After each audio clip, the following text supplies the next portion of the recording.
Welcome to GK Facts Tamil. Question number 1. What is the name of China's the newly established research center in Antarctica? சீனா அண்டார்டிகாவில் புதிதாக நிறுவியுள்ள ஆராய்ச்சி மையத்தின் பெயர் என்ன? A. Kunling great wall, B. Zhongshan, C. Qinling, D. Kunlun. Answer C. Qinling. சீனாவின் polar research institute மூலம் இயக்கப்படுற Antarctic ஆராய்ச்சி நிலையத்தின் புதிய ஆராய்ச்சி மையத்தை கிழக்கு அண்டார்டிகாவின் ராஸ் கடலோர பகுதியில் சீனா நிறுவியிருக்கு. இந்த மையத்தில் செயற்கைக்கோள் நிலையம், கண்காணிப்பகம் ஆகிய நவீன வசதிகளும் அமைக்கப்பட்டிருக்கு. Question number 2. Which country has the second most volcanoes in the world? உலகில் அதிக எரிமலைகளை கொண்ட இரண்டாவது நாடு எது? A. Indonesia, B.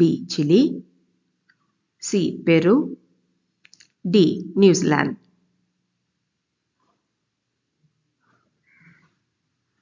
Answer B. Chile.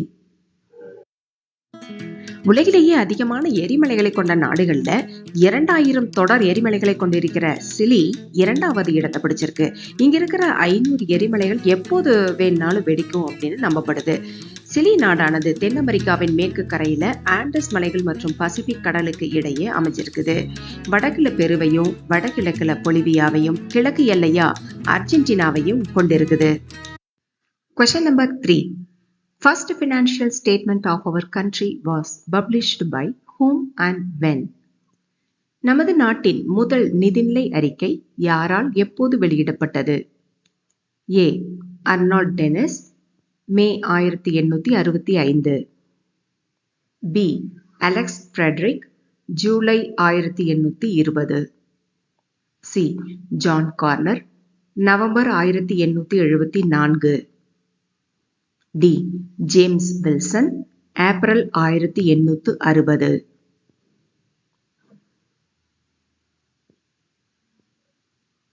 Answer D.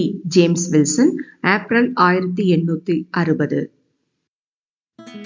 சுதந்திர இந்தியாவின் முதல் நிதிநிலை அறிக்கையை நம் நாட்டின் முதல் நிதி அமைச்சரான R. K. சண்முகம் அவர்கள் 1947 ஆண்டு நவம்பர் 26 அன்று சமர்ப்பித்தார். அது ஒரு இடைக்கால பட்ஜெட், 7.5 மாதத்திற்கு மட்டுமானது. ஆனால் முதல் முழு பட்ஜெட் அறிவிக்கப்படும் முன்னரே R. K. சண்முகம் அவர்கள் பதவி விலகியதால ஜான் மத்தாய் அவர்கள் நிதி அமைச்சரானார். இவர் தலைமையின் கீழ் 1949-50, 1950-51 ஆண்டுக்கான நிதிநிலை அறிக்கைகள் சமர்ப்பிக்கப்பட்டது.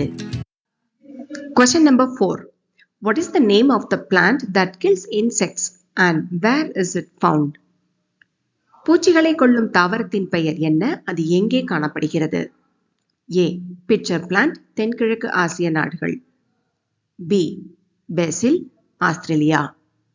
C. Catnip, France. D. Thyme, Belgium. Answer A. Pitcher plant, தென்கிழக்கு ஆசிய நாடுகள். பிட்சர் பிளான்ட்ங்கிறது தென்கிழக்கு ஆசிய நாடுகளில் வளர்ற ஒரு தாவரம். இந்த தாவரத்தில் குழல் வடிவ இலைகளில் உள்ள தேன் சுரக்கும் சுரப்பிகள் பூச்சிகளை கவர்ந்தெடுக்கக்கூடியதான். தப்பி தவறி தாவரத்தில் பூச்சிகள் உட்கார்ந்தா கீழே உள்ள திரவத்தில் மூழ்கி இறந்து விடுமாம். மண்ணிலிருந்து கிடைக்கும் நைட்ரேட் போன்ற உணவூட்டத்தை சமன் செய்ய பூச்சிகளின் மாமிசத்தை இந்த தாவரம் பயன்படுத்திக் கொள்ளுதுன்னு சொல்றாங்க.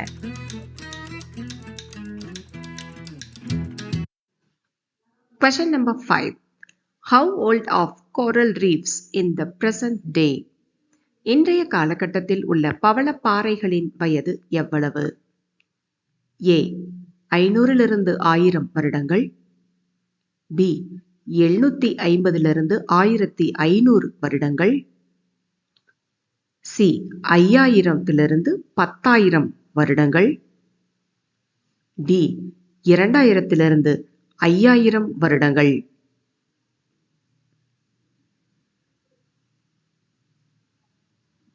Answer C.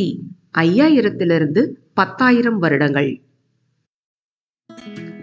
இந்தோ பசிபிக் கடல் பகுதி அதிக அளவு பவளப்பாறைகளை கொண்டிருக்குது. இந்தியாவில் அந்தமான் நிக்கோபர் தீவுகள், லட்சத்தீவுகள், மன்னார் வளைகுடா பகுதிகளில் இவை காணப்படுது. கடலுக்கடியில பறந்து விரிந்து கூட்டமாக காணப்படும் பவளைப்பாறைகளினோட உருவாக்கத்திற்கு பாலிப்பூச்சிகளே காரணமா இருக்குது. பவளப்பூச்சிகளோட லார்வாக்கள் கடல்ல உள்ள பாறைகளை தேடி இறுக பற்றி கொள்ளும். லார்வாக்கள் வளர்ந்து பாலிப் எனும் நிலையை அடையும் போது கடல்ல உள்ள கால்சியத்தை உறிஞ்சி கால்சியம் கார்பனேட்டை வெளியேற்றது.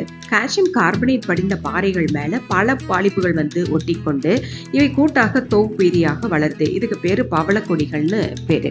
இளம் சந்ததிகள் தொடர்ந்து பவளக்கொடிகள்ல சேர்ந்து பவள பாறையாகி பின்னர் பவளத்தீவுகளா மாறுது. இவை கடல்ல உள்ள உயிரினங்களுக்கு 25% வாழிடமா விளங்குது. எனவே இவை கடலினுடைய மழை காடுகள் அப்படின்னு அழைக்கப்படுது.